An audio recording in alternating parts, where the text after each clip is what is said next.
Hey everyone. Tonight, we're winding down with something soothing, educational, and mildly depressing.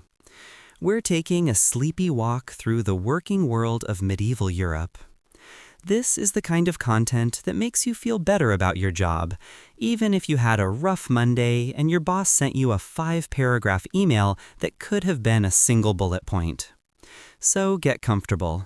Dim the lights, let your brain settle into that half-floating bedtime space where learning still happens, but slowly, gently, and without the threat of pop quizzes. Because tonight, we're exploring the most brutal jobs in medieval times, and trust me, there were many. This was an era when most people didn't have the luxury of career planning, ergonomic seating, or even the possible dream of ever enjoying retirement. In medieval Europe, you did not quit your job quit you, usually when your body gave out, or a horse kicked you into a nearby hay cart and you never got up again. There were no hiring bonuses, no referral program, no health insurance. And if your boss told you your role includes other assigned duties, that could mean anything from hauling rotting fish to disposing of plague victims. So let's settle in and take a slow and cozy look at the people whose daily work kept medieval society functioning, even if nobody particularly wanted to be them. Let's begin with a job that sounds adventurous until you realize how completely miserable it was. The knight, who actually worked like a night shift mechanic. So, knights. In movies, knights are glamorous. They're shiny, heroic, mysterious, inspiring, and very good at dramatic turns on horseback while looking important. In reality, being a knight was a job that combined the physical pain of pro wrestling with the workload of a full-time cleaning crew. A surprisingly large part of a knight's job wasn't fighting, it was polishing. Chainmail rusted faster than a cheap bike left out in winter, so knights spent hours oiling, scrubbing, buffing, repairing, and praying that their armor didn't smell like the inside of a medieval armpit, which it usually did. Their training started early, and by early, we mean 7 years old. Most 7-year-olds today are struggling with tying shoes and memorizing multiplication tables. A young medieval page was learning to serve wine while keeping his eyes down, ride horses, sleep in cold rooms, train with weapons, and not complain more than necessary. Once they graduated to squire, they spent their teenage years doing what teenagers are best known for, carrying other people's stuff. If your knight went to battle, you went with him. If he needed help putting on 60 pounds of metal that smelled like old stew, you handled that. If he fell down and couldn't get up, you helped lift him. If he got speared in the thigh, which honestly happened a lot, you stayed next to him and dealt with the screaming. And if the knight died, which was statistically likely at some point, congratulations, you were now unemployed and possibly stuck in enemy territory with nothing but a horse that didn't listen and armor that didn't fit. Yet knights were considered the elite of medieval workplace hierarchy. If this was the good job, imagine how everyone else was doing. Let's glide to a different workplace entirely, the medieval office where no one wanted to open the windows. The tanners, workers who permanently smelled like a crime scene. Tanning hides was a respectable job. Someone had to do it. Clothing didn't come from shops. Boots didn't magically appear. Leather kept the medieval world functioning, from saddles to armor straps to belts to shoes.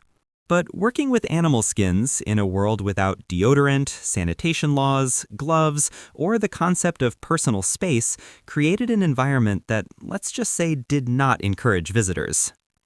A medieval tannery smelled so bad that cities often pushed them outside the walls, near rivers, where the stench could blow away with the wind.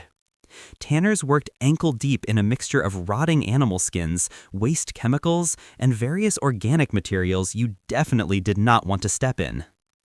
Turning raw hides into something wearable required a multi-step process that included lime solutions, scraping away flesh, and soaking skins in urine. Yes, urine. The liquid was collected in buckets because apparently every horrifying medieval job comes with a bucket somewhere. Imagine coming home to your family after 12 hours of stirring hides around in ammonia-rich fluid with your bare arms. Your children probably recognized you by smell before they saw your face.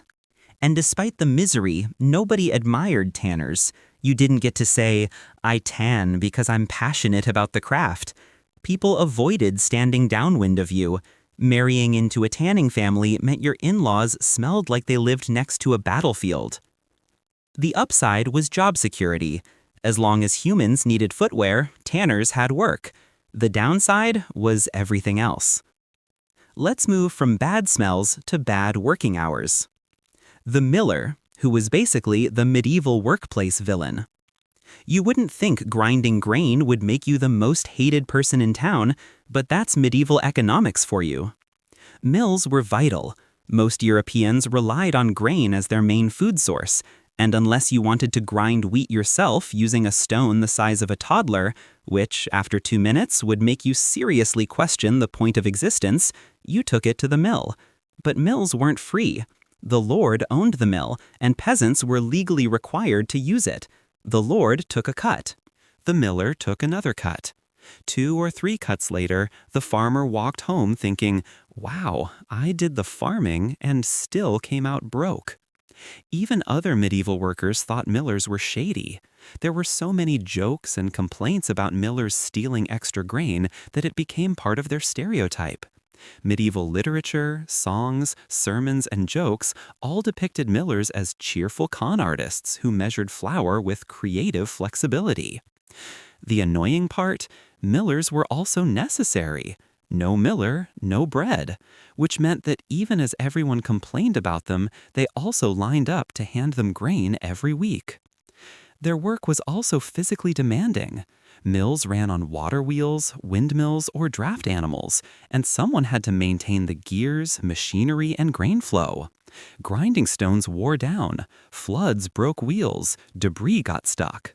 The miller might work from dawn until moonrise, only stopping long enough to wipe grain dust out of his eyes and maybe eat a meal that tasted like more grain.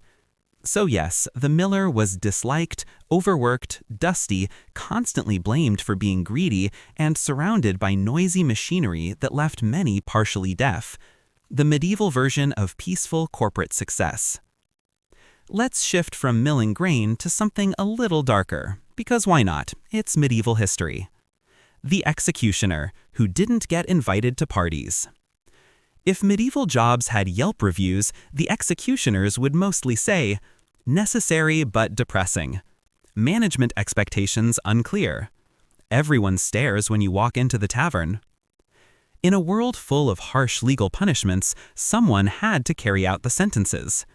Executioners weren't quite police, judges, or warriors, but their job required skill. A bad swing of the sword could turn a public execution from a clean moment into a messy disaster, and people remembered when you botched it. Despite this, executioners lived an awkward social life. People relied on them, but also didn't want to stand too close. Families often stayed in the same profession because their children grew up in the same social bubble. It wasn't easy to switch careers and suddenly become a baker or tailor. If you grew up in the executioner's household, you likely had one future. Some cities offered housing or tax breaks for executioners because it was difficult to convince anyone else to pick up the sword. You didn't wake up one morning and say, "I should chase my passion and apply for the public execution office." Usually, someone in the family died and the job passed on. Many had secondary careers as surgeons because, strangely enough, cutting and anatomy were transferable skills. But being an executioner came with long hours, high stress, bad public relations, and no way to say, "Actually, I'd rather get into glassblowing." If you tried to change jobs, people remembered your face. Let's drift to something equally difficult, but a little less socially isolating. The plague burial crew, the job you never wanted to be recruited for. In the mid-1300s, the plague arrived and decided to audition for the role of most disastrous thing to ever hit Europe, and it nailed the part. It spread through towns and villages in waves, overwhelming graveyards and wiping out entire households in days. This created a grim new job market, people whose job was collecting the bodies. This was not a prestigious job. There was no welcome packet, no pay benefits, and no professional pride. It was the kind of job the desperate took. Many were conscripted. Some were prisoners. Others did it because it was the only way to afford bread. They traveled street to street with carts, hauling the bodies of people whose families either died, escaped, or simply could not bury them. It was work that made you exhausted, terrified, and numb.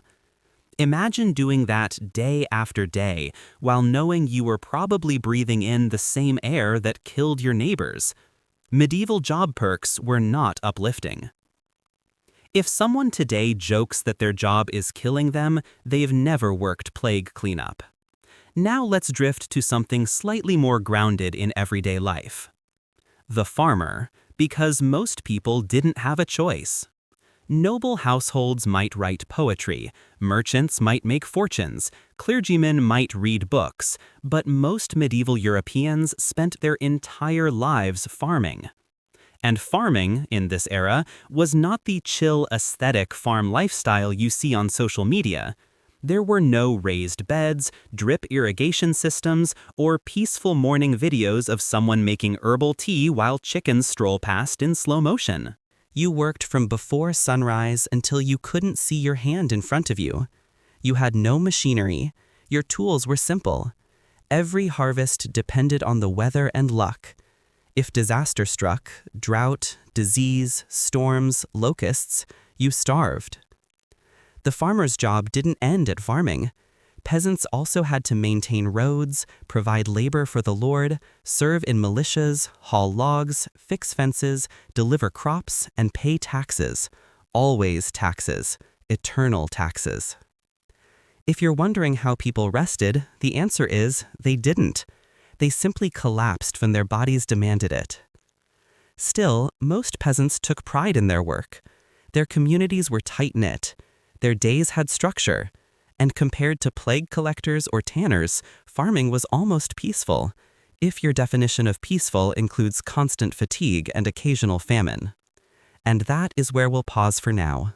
We've walked through nights with rust problems, tanners who smelled like medieval chemistry experiments, millers who were universally distrusted, executioners who couldn't make friends, plague workers who probably didn't sleep well, and farmers carrying civilization on their backs. In the next part, we'll float into more medieval jobs that absolutely nobody asked to have, including blacksmiths melting in their workshops, chimney sweeps inhaling their body weight in soot, and the unfortunate men responsible for cleaning castle toilets. Part 2.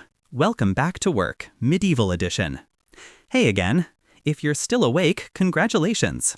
You have officially out-relaxed most medieval peasants, who were usually unconscious after a full day of scraping mud out of fields or carrying sacks of barley across uneven roads while trying not to think about taxes. So let's continue our gentle stroll through medieval employment. Take a deep breath, settle in, let your shoulders drop. Because next up, we're looking at workers who lived in constant heat, constant noise, or constant contact with things that probably shortened their life expectancy by a few decades. And yes, we're keeping it calm, respectful, and quietly snarky. The medieval world earned that much. Let's ease into the workplace by walking into a room that sounds like a heavy metal concert without any music. The blacksmith, who worked in a medieval sauna filled with molten metal. Blacksmiths in medieval Europe were respected. They were necessary. They made weapons, tools, horseshoes, nails, farming equipment, and basically everything that held society together. But their workspace wasn't exactly an air-conditioned modern workshop.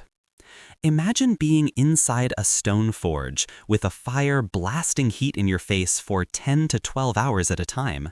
No fans, no industrial ventilation, just the natural airflow that came through the open door, if your lord decided you deserved a shop with a door at all.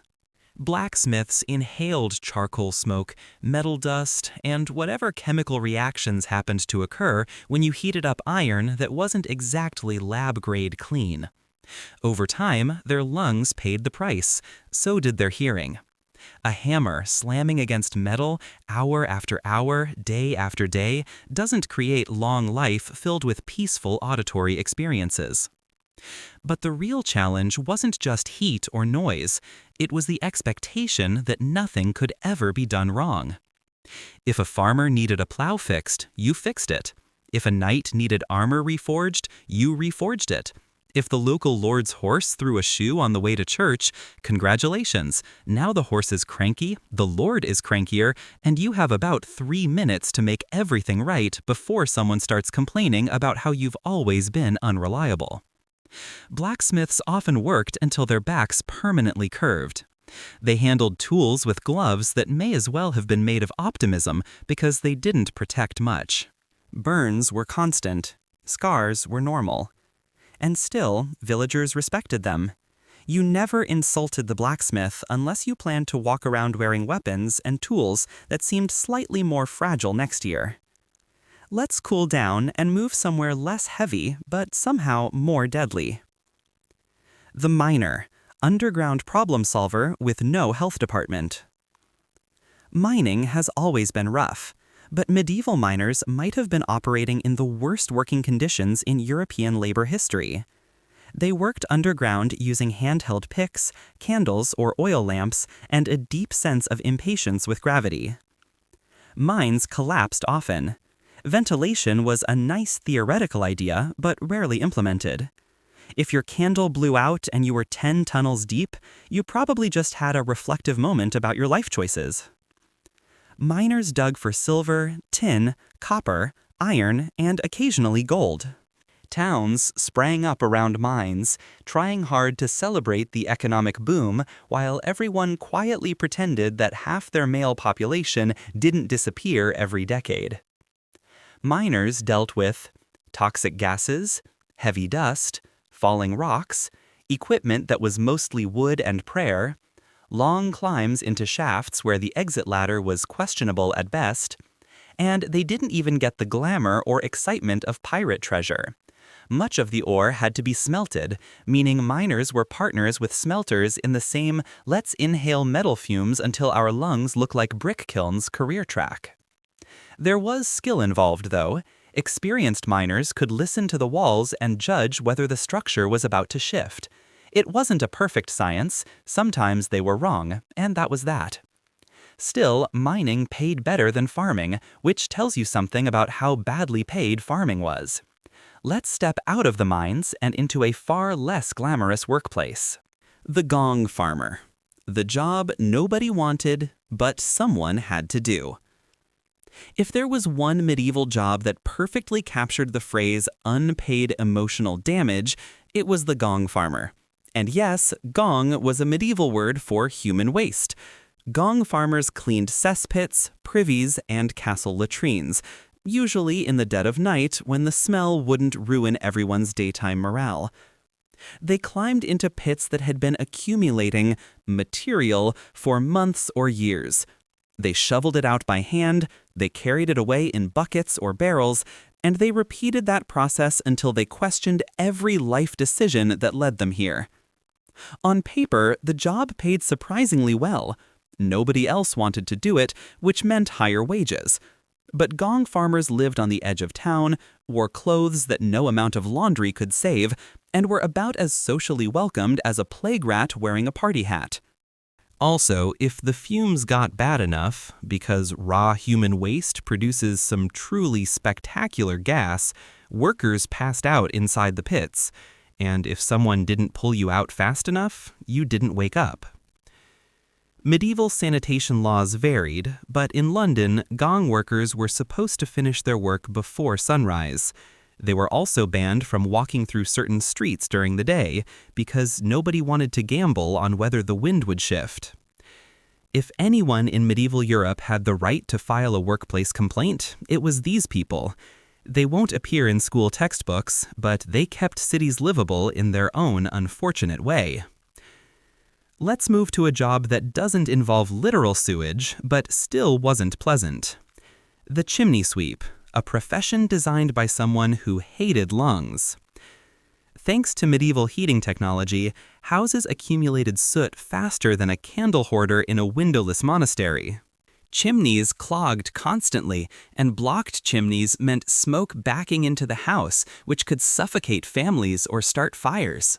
So chimney sleeps existed, but the passageways inside medieval chimneys were often narrow, too narrow for most adults.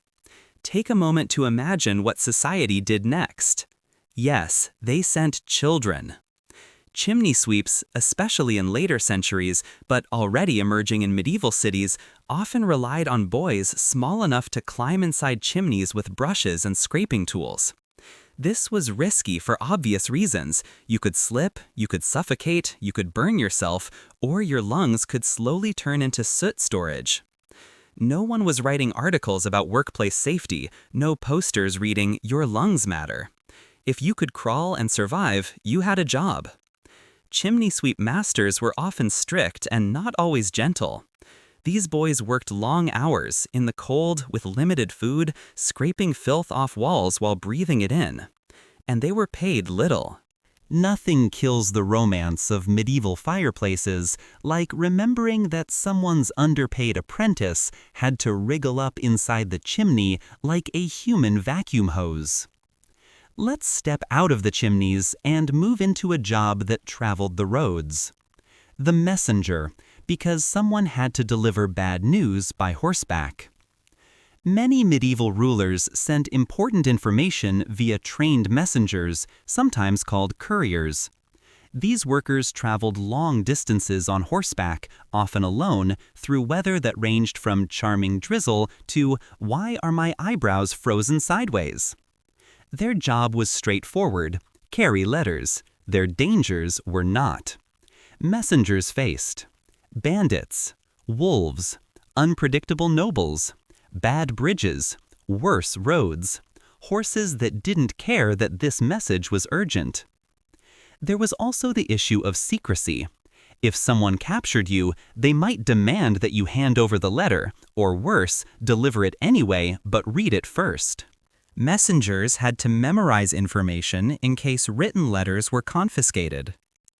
Imagine trotting through a frozen forest at midnight, repeating state secrets in your head while hoping local wildlife didn't like the flavor of messenger jerky. Messengers weren't hated like millers or executioners, but they weren't glamorous either. They were exhausted athletes with saddle sores and chronic dehydration who probably developed strong opinions about which inns had the least suspicious stew. Speaking of food, the baker, who was one bad bread loaf away from public judgment. Baking seems wholesome today. You picture soft lighting, rolling pins, wooden counters, and maybe classical music. Medieval baking was extremely structured, heavily regulated, and occasionally dangerous.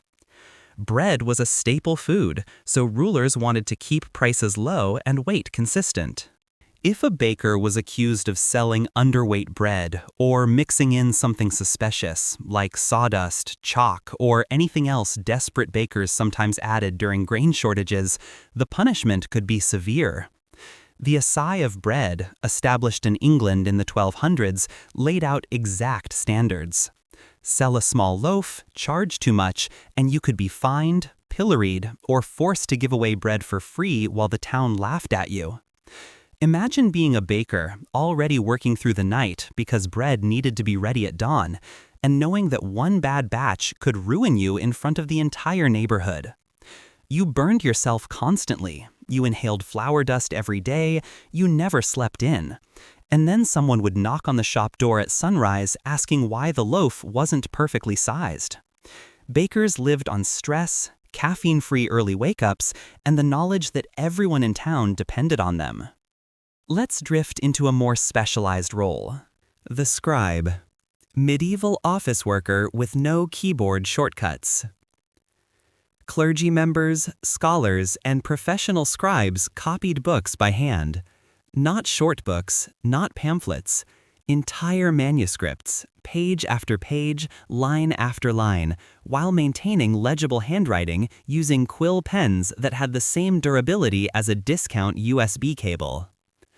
If you messed up, there was no undo button. You scraped the ink off parchment with a knife. Sometimes you fixed it, sometimes you made it worse. Sometimes you stared into the distance and considered joining the gong farmers. Scribes lived quiet lives, sitting in cold rooms with limited lighting, cramping their hands until the text blurred before their eyes. Some books took years to finish. The margins of surviving manuscripts sometimes have notes like, "This parchment is awful. Dear God, it's cold in here. If I ever meet the person who wrote this handwriting, we will have words." Scribes preserved European knowledge, literature, philosophy, legal documents, and religious texts. But no one envied their workday. They copied in silence, hunched over desks, their spines slowly converting into question marks. If medieval Europe had chiropractors, scribes would have been their best customers. Let's finish this section with a job that involved travel, discomfort, and absolutely no map accuracy. The pilgrim. Traveler, tourist, and walking blister factory. Pilgrimage wasn't technically a job, but for many medieval people, it became a full-time occupation. A pilgrim might walk hundreds of miles to visit a shrine because they made a vow, sought forgiveness, or were told by a confessor that walking across Europe was a suitable penance for stealing your neighbor's goat. Roads were rough, inns were expensive, bandits were everywhere. Shoes wore out faster than your enthusiasm. If you survived the journey, congratulations, now walk home. Pilgrims sometimes traveled in groups with guides, but maps were rough sketches at best. You followed rumor, advice from locals, or road markers that probably made more sense when they were first carved. Pilgrimage required grit, faith, and willingness to sleep in conditions that would make modern hostel reviews look like lawsuits waiting to happen. Yet many pilgrims found meaning in the journey. It gave them identity, purpose, and a story, which is more than you could say for plague collectors. And that is where we'll pause this part. We've now visited blacksmith forges, deadly mines, chimney flues, medieval post offices, bakeries filled with pressure, and monastic scriptoria powered by aching wrists.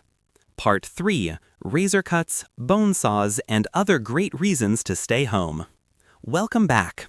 If you're still awake, that's impressive. Most medieval workers wouldn't be.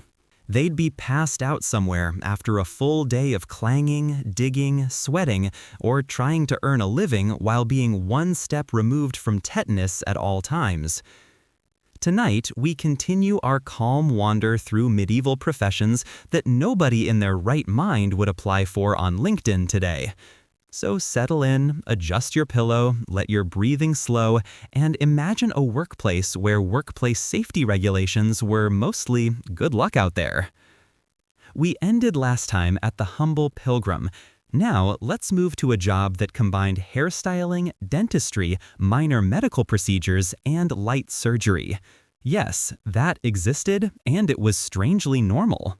The barber-surgeon. A man who could trim your beard and saw off your arm.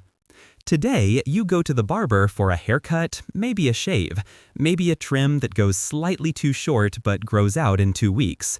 You do not generally go in and ask him to remove an arrowhead from your ribs. Medieval Europe didn't see it that way. Barber-surgeons filled a wide range of jobs because medieval medical licensing was not exactly strict. If you had sharp tools and a place for people to sit, you were pretty much in business. The logic was simple. Barbers already held razors. Razors cut hair. Razors also cut skin. Therefore, why not do both? The result was a one-stop shop for haircuts, shaving, tooth extraction, bloodletting, abscess drainage, minor amputations, removing objects that weren't meant to be inside you. The church often banned properly trained physicians from performing surgery because the body was considered sacred, so physicians diagnosed while barber surgeons did the cutting. Imagine the consultation. Physician: yes, your leg is infected. Patient: what now? Physician: you'll need to go to Hugo the barber. Try to schedule a morning appointment. Barber-surgeons didn't have anesthetic beyond wine, prayer, and occasionally a wooden stick to bite. Surviving the procedure was viewed as a positive outcome. Recovering afterward was your responsibility, usually with herbal poultices and a lifetime of secondhand infection. People bled everywhere. Tools weren't boiled. There was no sterilization. Every haircut was an exciting gamble where you didn't know what was cleaned last. The iconic red and white barber pole comes from this era. The red represented blood, the white represented bandages. Yes, that cheerful spinning pole outside the strip mall is basically a medieval billboard reading, "Come inside and lose some bodily fluid." And yet, barber surgeons were respected. They were accessible. They helped people who had no other options. Let's float away gently from the sound of bone saws and toward another profession fired up from dawn till dusk. The glassblower, living in a workshop that felt like standing inside a volcano. Glass was rare and expensive in the Middle Ages. Most houses didn't have glass windows. If you did, people assumed you were wealthy enough to deserve some light that didn't come through a hole in the wall. To produce even simple sheets of glass, workshops kept furnaces burning constantly. These fires could reach temperatures around 2,000 degrees Fahrenheit, and glassblowers worked right next to them, for hours, in thick, hot air, breathing in fumes that would make a modern health inspector spontaneously burst into a lecture. Glassblowers had to reshape molten glass using long pipes and constant rotation. One wrong breath, one slip, and there was a good chance something glowing and very, very liquid ended up on your hand, arm, foot, or neighbor. Add to that, shattered pieces of glass, burns everywhere, no safety gloves, exhaustion from heat, the joy of working on stone floors that stayed cold no matter how hot you were. Wages were decent, but the personal cost was high. Glassblowers developed bad lungs, bad backs, and a steady acceptance that their eyebrows might not survive the next shift. Still, their craftsmanship impressed everyone. Medieval churches depended on them for stained glass, the medieval equivalent of an expensive display upgrade. And nobles loved glass cups that cost more than a stable boy made in a year. Let's move from fire hazards to something slightly more portable. The traveling peddler, footsore entrepreneur with no fixed address. If you couldn't join a guild or own a shop, you could try your luck selling goods on the road. Peddlers traveled from village to village carrying packs full of small items. Needles, buttons, combs, pots and pans, cheap jewelry, occasional miracle cures of suspicious origin. They were medieval Amazon Prime, except with gravel roads, wolves, bandits, no customer service hotline, frequent rain, shoes that died halfway through the journey. Peddlers slept in barns, fields, cheap inns, and sometimes under carts. Customer service involved smiling politely while a farmer tried to haggle the price of a cooking pot down to 1 onion and a promise. Peddlers were appreciated, especially in areas without markets, but they weren't trusted. Towns sometimes made them pay for entry. Others banned them entirely. Some required them to show licenses they probably didn't have. People sometimes assumed that strangers equal trouble, and the peddlers spent the night with the livestock rather than indoors. But there were good moments: a sale, a good supper, a fire in someone's kitchen. Peddlers lived off small victories and bigger calluses. Let's drift now to something quieter, but mentally exhausting. The medieval teacher, educating the next generation one complaint at a time. Teaching in medieval Europe varied dramatically. In a wealthy cathedral school, you might get students preparing for clerical careers, learning Latin grammar, scripture, and maybe some philosophy. In a village school, you might get farmers' children, merchants' children, local noble brats with opinions about everything. Teachers taught with no textbooks, very few supplies, students who didn't want to be indoors, exams that involved memorizing everything because there were no photocopiers, discipline methods that ranged from stern look to traditional medieval stick. Teachers spent much of their time drilling Latin conjugations into sleepyheads while secretly wishing they had joined the merchant guild instead.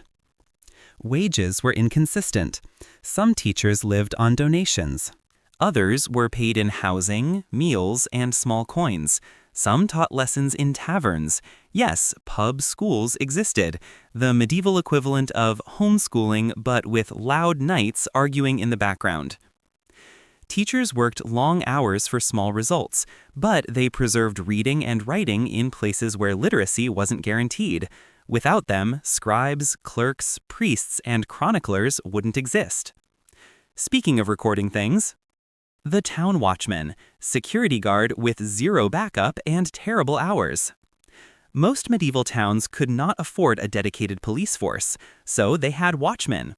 These workers patrolled walls, gates, and the streets, especially at night. They carried lanterns, clubs, and occasionally a weapon that looked intimidating but hadn't been sharpened since the last mayoral election. Their duties involved watching for fires, checking gates, hushing drunks, keeping the peace, yelling the time out loud so the town knew they were awake. If trouble happened, the watchman was supposed to deal with it, alone, with limited training and equipment, and one burning oil lamp that went out if the wind misbehaved. Watchmen were not feared. In many towns, they were the least intimidating person on the street. If you wanted real help, you shouted for neighbors, relatives, nearby tavern patrons, or the one blacksmith who looked like he could bench press a small cow. Watch duty was cold, boring, and lonely. Hours stretched until dawn. Sometimes nothing happened. Other nights, a cat knocked over a barrel and the entire neighborhood woke up thinking bandits had landed. Still, watchmen kept towns functioning, quietly, unthanked, often hungry. Let's glide to another profession that handled crowds, and not happily. The innkeeper, medieval customer service warrior. Running an inn was deceptively simple. Feed travelers, give them a place to sleep, collect payment, stay sane. But inns were chaotic microcenters of medieval society. On any given night, an innkeeper might serve a weary pilgrim, a wealthy merchant, a bargain-hunting peddler, a drunk farmer, a bored minor noble, someone who didn't want to pay the bill. Inns smelled like smoke, spilled beer, sweat, wet wool, horse stables, whatever stew was in the pot. Sleeping arrangements were not private. Travelers shared beds, sometimes 4 to a straw mattress. You could wake up beside a stranger who snored, talked in his sleep, or stole the blanket. Innkeepers cooked over open fires, carried heavy barrels, and managed constant multitasking. The stew had to stay warm. The stable had to stay mucked. The beds needed fresh straw. The ale supply could not run dry. If it did, customers might leave bad word-of-mouth reviews in the form of loudly complaining to the entire village. Inns also attracted thieves, especially those trying to steal from newly arrived travelers. Innkeepers had to watch the room like hawks while pretending they were just calmly pouring ale. But inns were social centers. Deals were made there, stories were told, songs were sung, and sometimes nothing went wrong and everyone got their money's worth, which made the next night's chaos easier to survive. Now let's walk into a job with actual noble respect, but not much comfort. The falconer, animal trainer with scratches everywhere. Falconry was prestigious, the medieval equivalent of owning a luxury sports car, except the vehicle was a bird that didn't care whether you were a duke or a doormat. It required patience, time, land, birds of prey, Falconers trained hawks and falcons to hunt game. Nobles loved watching a bird launch off a glove and come back with a rabbit or duck. It symbolized wealth, control, and the ability to afford meat that didn't come from the family pig. But training falcons was risky. Birds of prey had talons that could pierce leather gloves. New handlers got scratched constantly. Training sessions lasted hours.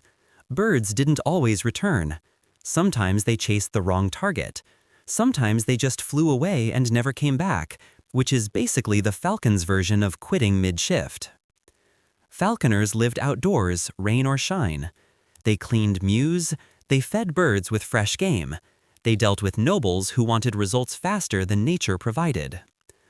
Still, falconry was beautiful in its way. A calm relationship between human and animal, trust, training, and a sense of majesty. But it wasn't clean, easy, or painless. Let's end this segment with a profession that was a mixture of sales, performance, and long-term improvisation. The itinerant musician, bard, minstrel, and walking Spotify playlist. Musicians performed in taverns, markets, nobles' halls, and open fields. Their job security depended on how well a crowd liked their music and whether someone with money thought the tune was worth another cup of ale. Instruments were lutes, drums, pipes, harps, whatever someone could carry without breaking it. Musicians performed love songs, tragic ballads, news reports set to music, or stories about knights doing something questionably heroic. They were medieval entertainment without lighting equipment or microphones. If the audience liked them, they were fed and paid. If not, they were ignored, interrupted, drowned out by tavern noise, asked to leave. Rain was the constant enemy. A lute sounded less noble after a downpour. Clothing turned into wet wool armor. But musicians traveled anyway. It was their livelihood. Despite hardship, they carried culture between towns. They shared music, stories, and gossip long before newspapers. They kept legends alive. They made long evenings more bearable. And that's where we pause part 3. We've walked among glass furnaces, operating chairs, tavern benches, classroom benches, rope ladders, and falcon perches. We've watched workers labor in conditions that would terrify modern HR departments. Part 4. The Gong Farmer, medieval sanitation's least celebrated hero. All right, dim the lights, get cozy, maybe appreciate the fact that your plumbing is working, your room smells normal, and nobody is paying you a handful of pennies to literally crawl into a hole full of centuries-old sewage. Because tonight, we're floating gently into one of the most notoriously awful medieval professions, the Gong Farmer. If you've never encountered this job title before, brace yourself. A gong farmer wasn't a guy in a peaceful monastery ringing bells before evening prayer. Instead, gong was the polite medieval word for human waste. A gong farmer was the unlucky soul hired to clean out latrines, privy pits, and castle cesspools filled with everything that the medieval digestive system could produce. Yes, this was a real job. Yes, someone had to do it. And yes, it was as bad as you think. Let's start by setting the scene. In medieval cities, waste disposal systems weren't exactly cutting edge. If you lived in a castle or wealthy townhouse, you might have a stone room with a wooden seat built over a vertical shaft. This was called the garderobe, hopefully because people wanted to guard their robes from falling into it. Over time, everything dropped down this little chute and collected in a deep underground storage space called a cesspit. That pit would slowly fill until someone paid a professional to come and empty it, and that professional was our brave, underappreciated gong farmer. The job took place at night, partly to avoid the smell drifting into the street, and partly so the neighbors didn't have to watch workers hauling buckets of other people's worst decisions up ladders at 2 in the morning. It also kept the profession out of polite sight. After all, medieval society was big on pretending that bodily functions didn't exist. Nobles wanted to look elegant and divine. Having waste workers strolling around in daylight was not helpful for the mood. Gong farmers worked by going down into the pits themselves. There were no protective suits, no masks, no disinfectants. Just a lantern, wooden buckets, and a resignation to the fact that life had taken some interesting turns. Some pits were dry and compacted, making them difficult to shovel. Others were wet and swamp-like, which sounds like something only the devil would design. The workers filled buckets, hauled them up by rope and pulleys, emptied them into carts, and then transported the whole mess outside the city walls. Once outside, the deposits were dumped in designated waste fields, sometimes mixed with soil and occasionally used as fertilizer. Nothing says support local agriculture like crops grown in recycled sewage. Medieval life was efficient like that. Nothing was wasted, including waste. Now, as horrible as this job sounds, we should be fair. Gong farmers were actually paid surprisingly well. If society is going to ask you to climb into a room full of decomposing human waste on a regular basis, the least it can do is pay above minimum wage. Records from London show that many gong farmers made significantly more money than ordinary laborers. Some even earned enough to become respectable property owners. Imagine working your way up the social ladder by spending every night climbing down one. Still, money only softened the blow so much.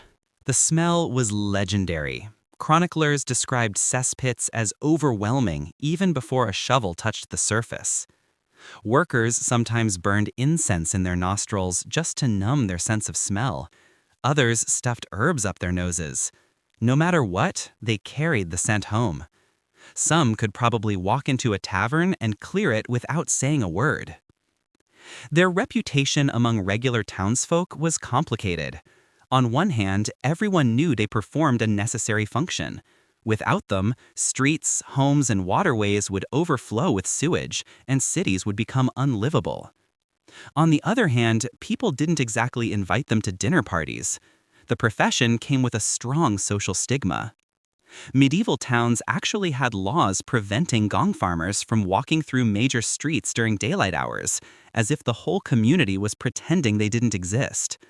You know things are rough when your profession is basically illegal to look at before sunset. Some pits were structurally unstable, wood supports rotted, stone broke, moisture weakened ceilings.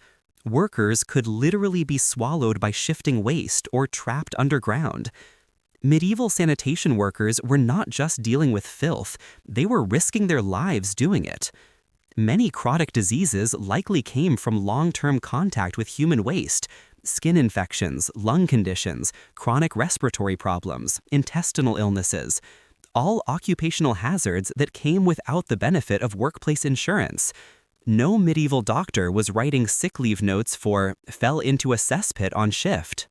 And speaking of doctors, if a gong farmer got injured, they were treated by the same people who believed the body was powered by the four humors and that headaches could be treated with bloodletting, which is better than falling back into the cesspit, but still not great. Sometimes, though, the job brought unexpected benefits. Because they spent so much time under wealthy buildings, gong farmers occasionally found dropped valuables. Coins, jewelry, and even gold items could tumble through garderobes and vanish forever. Unless, of course, a gong farmer scooped them up years later. Imagine trying to explain to your family that your new ring was a privy excavation find. That's certainly a story. Cities never solved sanitation completely in the medieval period.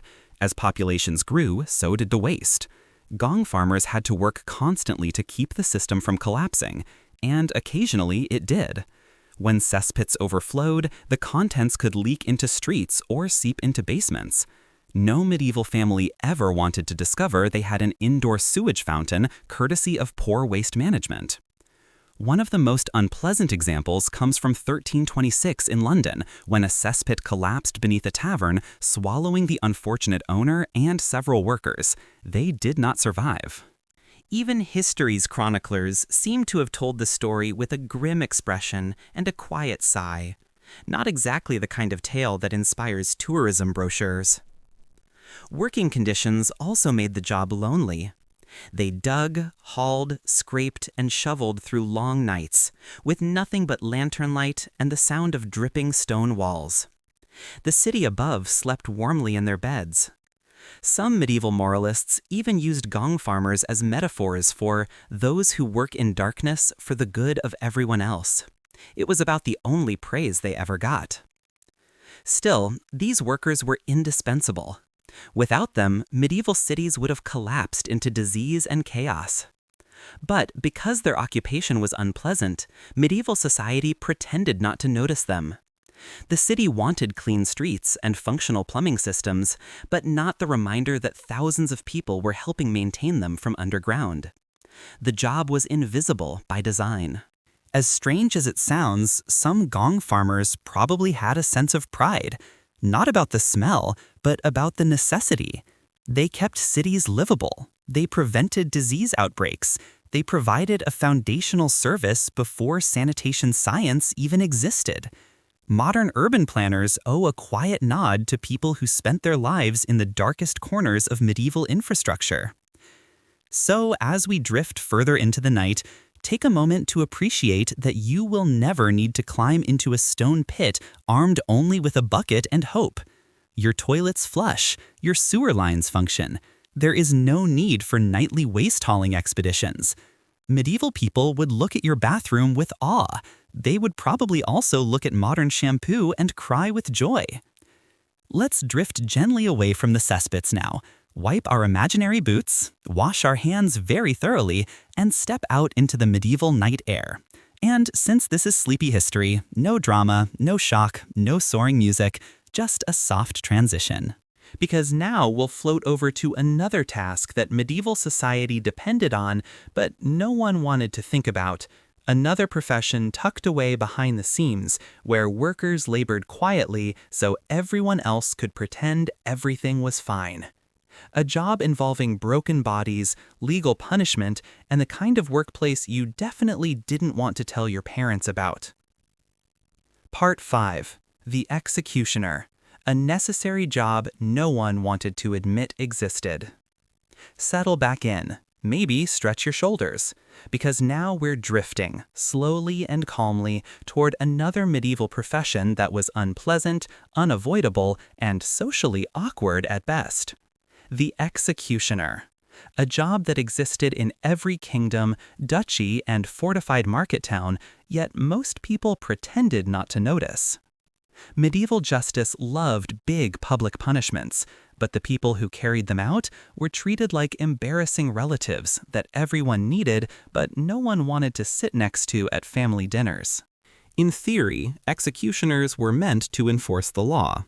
In practice, they were professional problem solvers for the criminal justice system, at a time when prisons were rare and the local lord thought the best way to stop crime was to make sure everyone saw what happened when you committed it. Executioners worked with all sorts of methods, depending on local custom and budget. Some towns could afford gallows, others preferred beheading. In some places, breaking on the wheel was still used. And of course, nothing says we ran out of other ideas, like tying someone to a post and adding fire. But despite the grim nature of the job, executioners were often well trained. Many learned their craft from a parent or relative. It was a profession passed down through families, like blacksmithing or milling. Just instead of learning how hot a forge should burn, you were learning where to aim an axe so your work was as clean, quick, and, well, as professional as possible. Because, believe it or not, people judged executioners by the quality of their workmanship. A single clean stroke earned respect.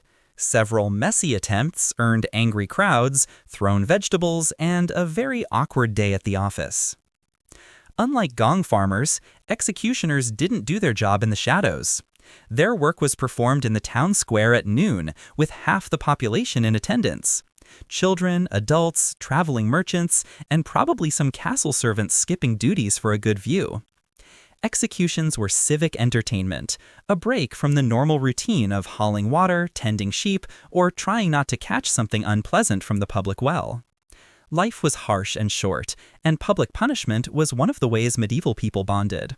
It wasn't personal, it was just Tuesday. The problem was that social norms were a bit confused about the role.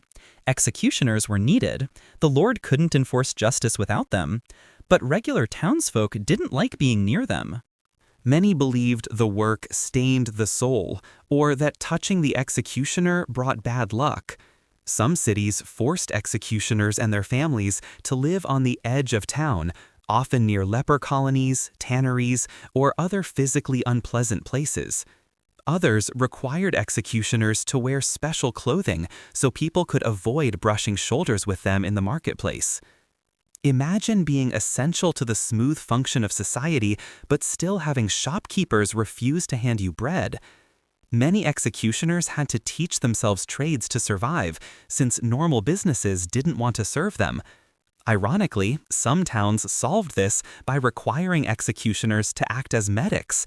After all, if you know how to cut bodies apart, maybe you can sew them back together. Logic wasn't medieval society's strongest point, but in a strange way, it worked. Some executioners became skilled in treating injuries and even performing early surgery. You never knew whether the guy resetting your dislocated shoulder had spent the morning assembling a gallows.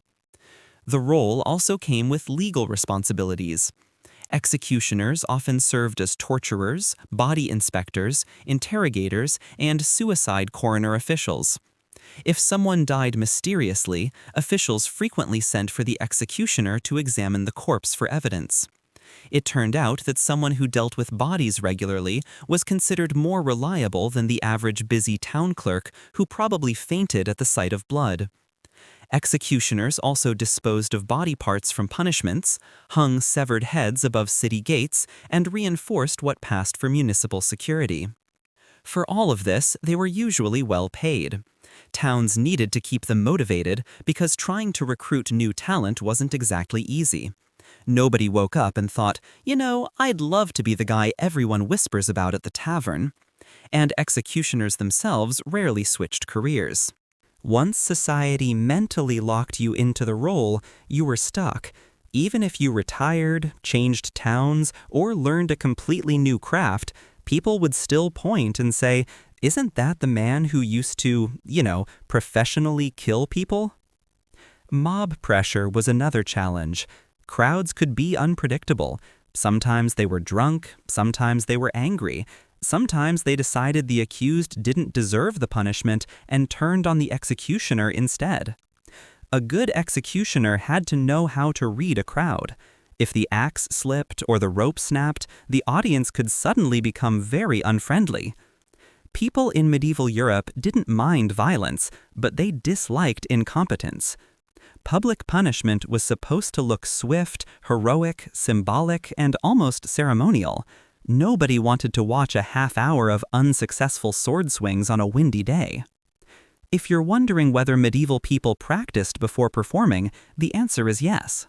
Some executioners trained on pigs or large animals to practice neck strikes. Others relied on apprenticeship experience. If a young executioner messed up in training, the worst that happened was a ruined pig carcass. If he messed up in public, he might need to run for his life. Graduation day in execution school was probably nerve-wracking. Executioners often had families, and their children grew up knowing their prospects were limited. Many towns treated their households as untouchable. In some places, executioners' daughters could only marry men within the same profession because other families refused to associate with them. Some children carried the stigma their whole lives, even if they never performed a single execution themselves. No matter what they did, people whispered, "He's from that family." Medieval small towns remembered everything, especially things people didn't want remembered. And yet, despite the cold shoulders and closed doors, executioners often lived surprisingly comfortable lives. Many had large homes, livestock, and enough money to support their families. Some even developed working relationships with the wealthy, since nobles needed someone discreet to handle sensitive matters. When high-status criminals fell, executioners were suddenly performing for the most powerful spectators in the region. And if they did a good job, payment could come with extra perks. clothing, wine, coins, or even a bit of political protection.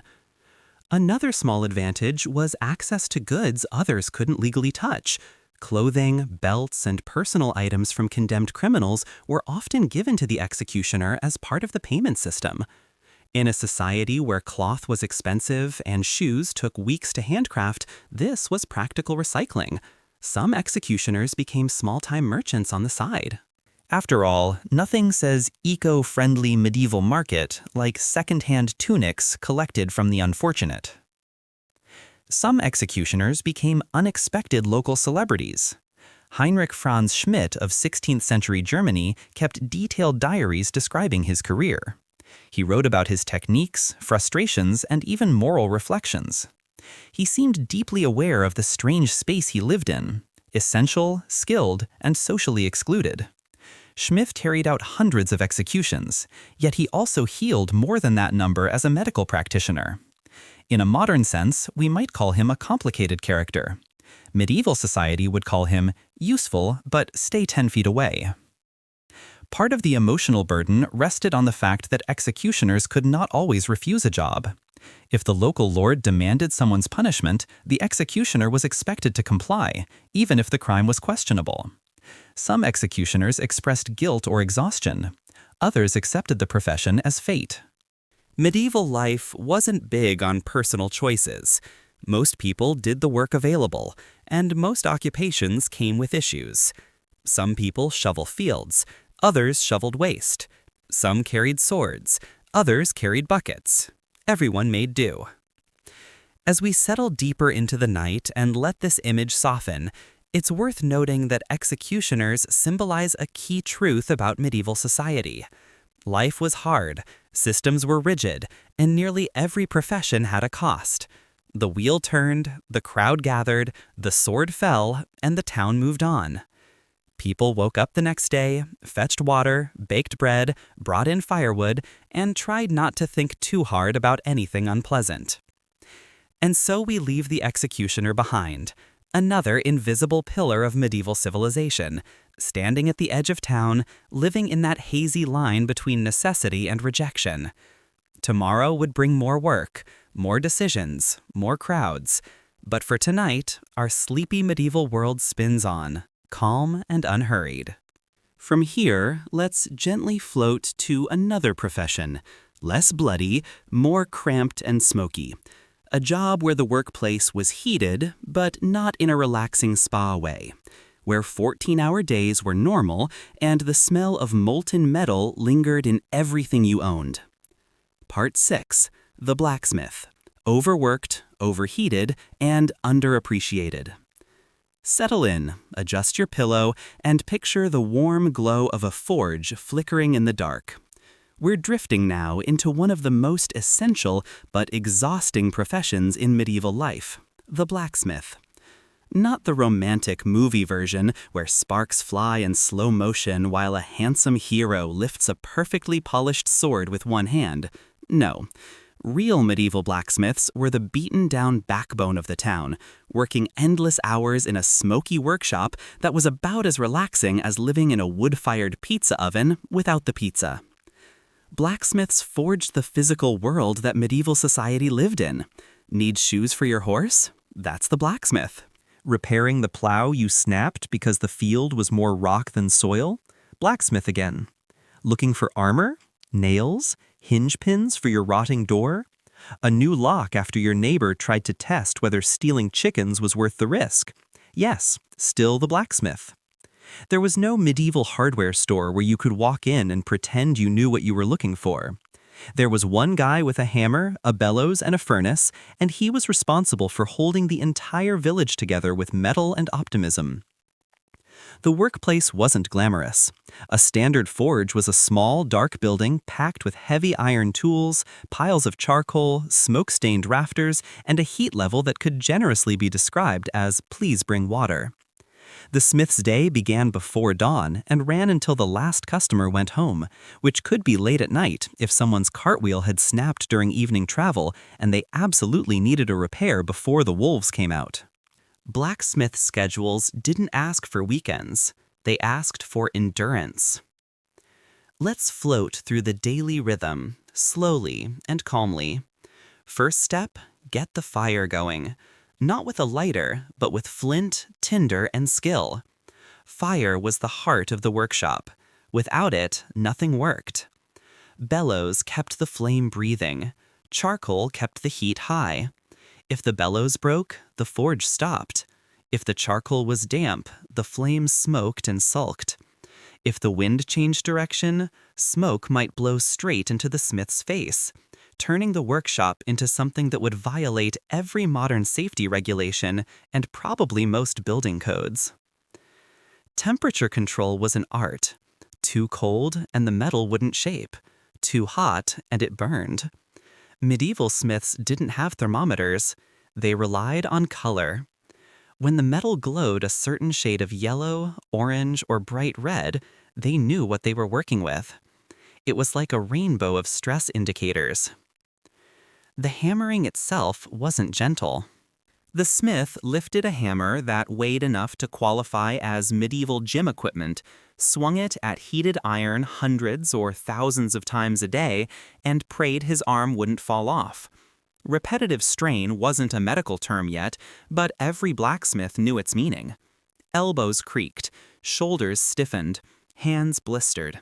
Muscles ached, and the metal still wasn't finished, because after hammering came cooling, reheating, shaping, filing, sharpening, and sometimes decorative detailing. Medieval crafts were slow. People had patience because they had no other choice. Customers, of course, were not always sympathetic. Some brought in tools with obvious damage and then announced that it broke suddenly. Others explained they needed their repairs done immediately because of reasons that felt personally urgent but really were just daily life in the Middle Ages. Others tried to haggle on price.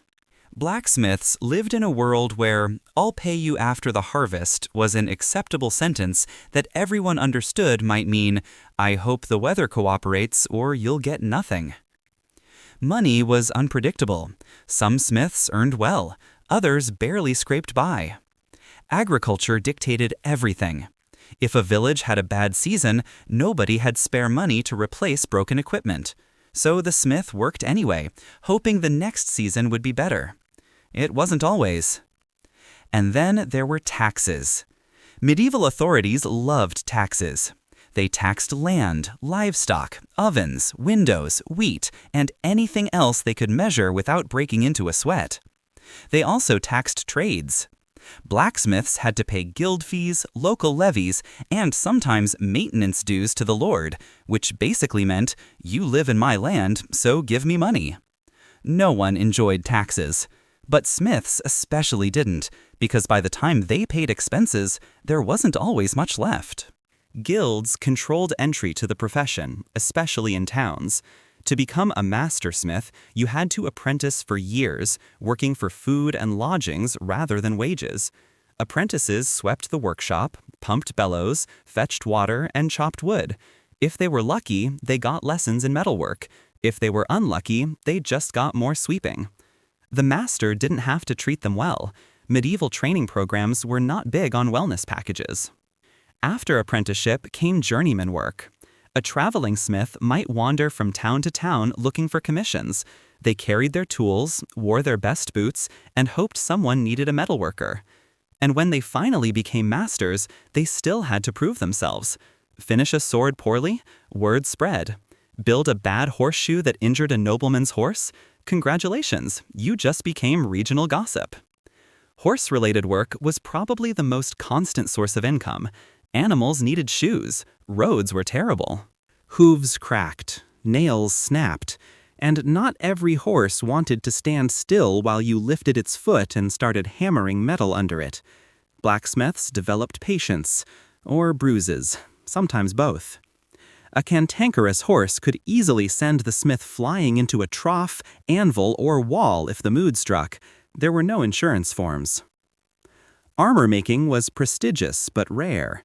Hollywood loves the idea of smiths forging shining suits of plate armor. Medieval reality was more practical. Most smiths made helmet bowls, mail rings, or reinforced plates for wealthier clients, while the average soldier wore whatever they could afford. A padded coat stuffed with plant fibers or animal hair was common. It didn't look glamorous, but it gave soldiers a chance of not dying immediately if someone swung a mace at them. Weapons, though, were reliable business. Knives, spearheads, farm tools that could double as weapons in emergencies. Medieval life was full of tools that did double duty. If your landlord annoyed you enough, suddenly your hay-cutting blade looked like a strategic opportunity. The smith didn't ask questions, they just made what people requested. Inside the workshop, air quality was a problem. Charcoal smoke thickened everything. There was no ventilation system beyond leave the door open and pray for wind. Some smiths developed breathing problems young. Eyes burned, lungs filled. But the work had to continue. Metal does not shape itself, and customers would keep coming. Let's wander deeper into the forge, where sparks burst each time metal touches the anvil. The sound was constant. Hammer on steel, over and over. Days filled with rhythmic clanging, until even silence felt loud when the fire died. Neighbors sometimes complained about the noise, because medieval towns loved complaining. Someone's rooster crowed too early, someone's animal smelled too strongly, and the blacksmith hammered too loudly. Yet the same neighbors wanted tools fixed by tomorrow morning. Blacksmiths also handled tasks nobody else could. Locks and keys, hinges, brackets, iron staples to hold timber frames together. Without blacksmiths, medieval architecture would collapse. Even stone buildings relied on metal. A cathedral had thousands of iron pins holding arches and beams in place, and someone had to make every one. Women in the trade existed, though records often ignored them. Widows of smiths sometimes inherited the workshop and continued the work. They ran businesses, hired apprentices, and negotiated with customers. Medieval towns pretended not to notice, mostly because they didn't care who did the job as long as the carts and horses kept moving. Despite the grueling conditions, blacksmiths held a strange place in medieval imagination. People respected them, feared them slightly, and associated them with power. They worked with fire and iron, elements linked to strength and mythology. Some folktales suggested blacksmiths had magical resistance to evil. Others claimed they could bind demons with iron nails. When you're the only person in town who knows how to fix a sword, people start giving you supernatural credit. Yet, social standing was complicated. Smiths were useful, essential even, but not wealthy. The work paid only as long as villages needed repairs. A plague year could destroy business. If people died, farms collapsed, horses starved, and the smith's workshop grew quiet. It's difficult to mend plows when no one is plowing. There was also constant physical danger. Metal splinters flew, hands slipped, hammers bounced. A misstrike on white-hot iron could send sparks directly into the smith's eye. Apprentices occasionally learned the hard way that grabbing freshly forged metal was an educational but unforgettable mistake. No one wore gloves.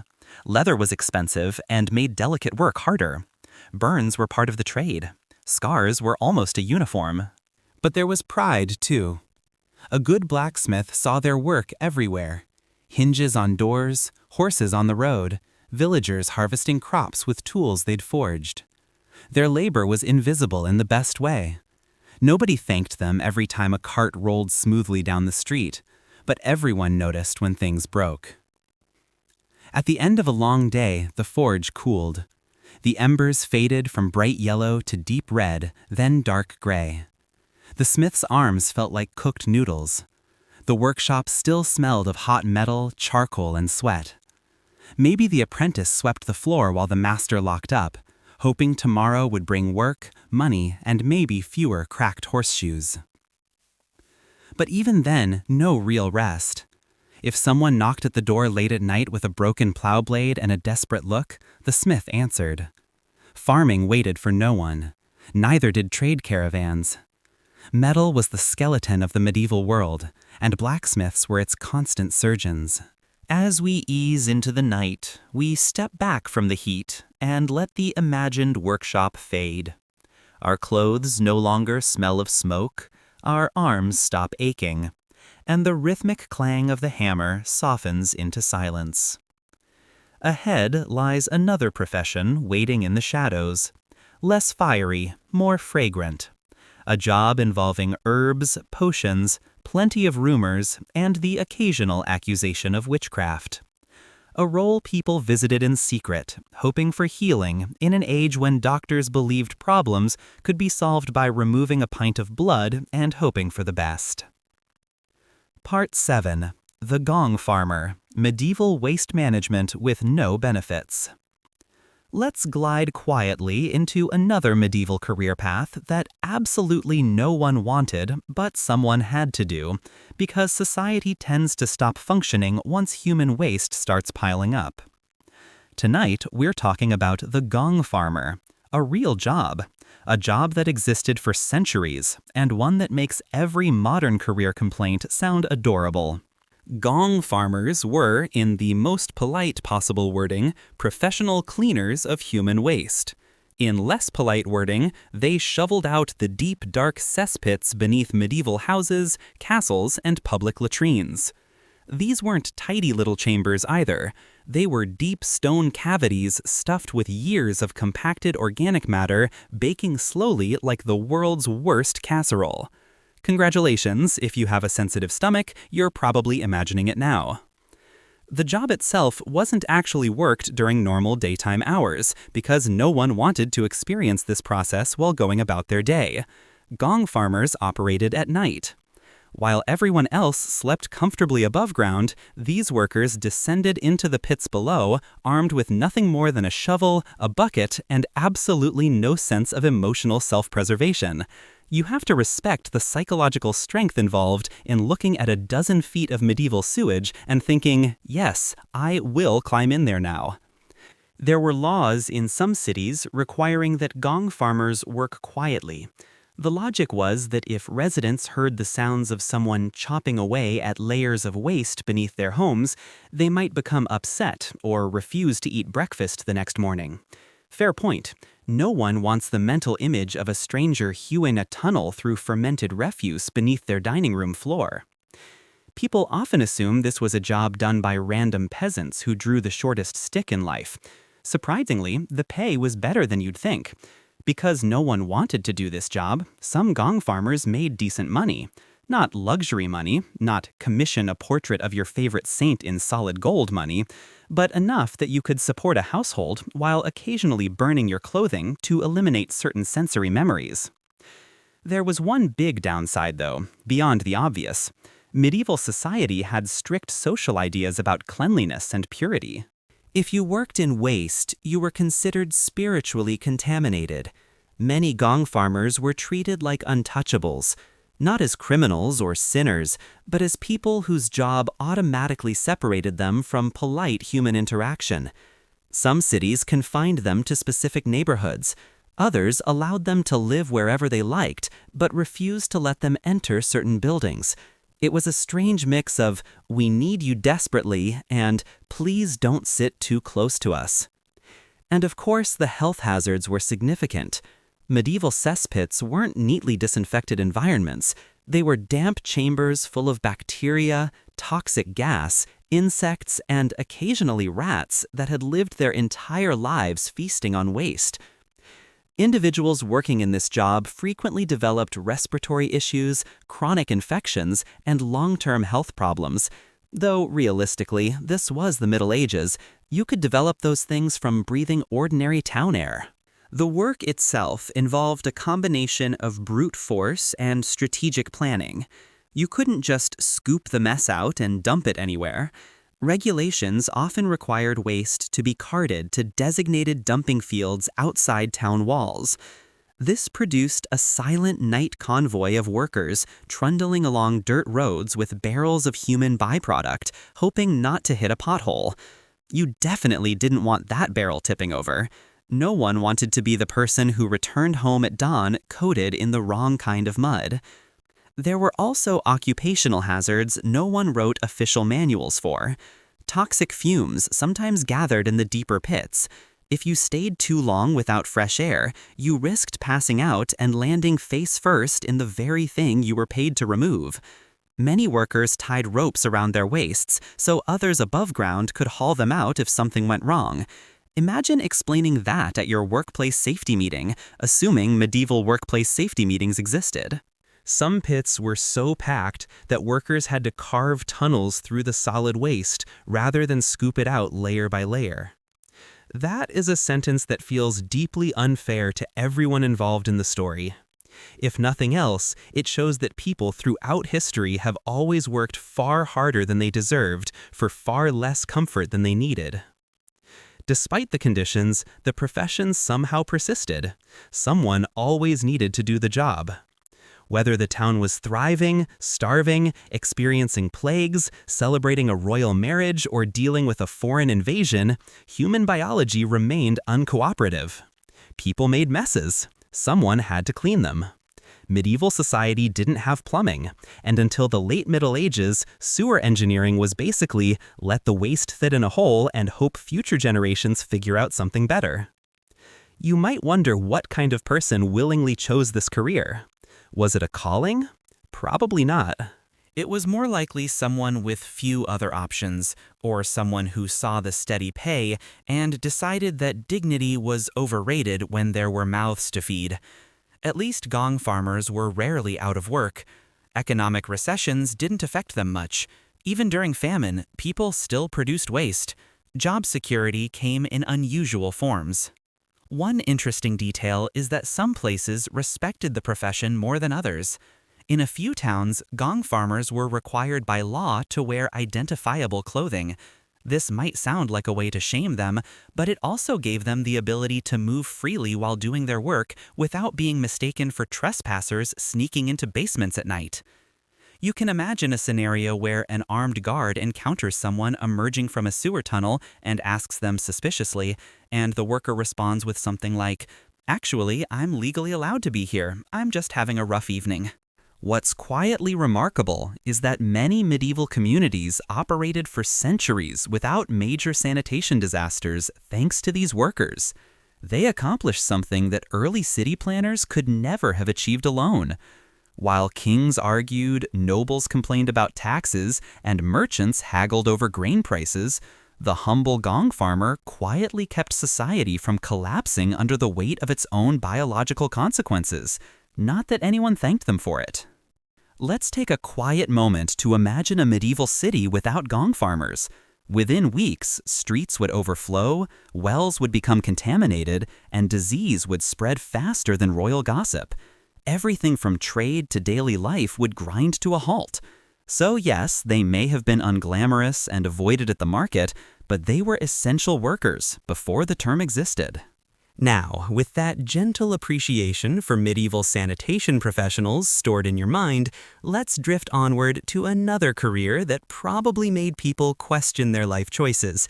A job involving screaming customers, dangerous metal tools, and zero helpful feedback surveys. Time to wander into the medieval dentistry experience.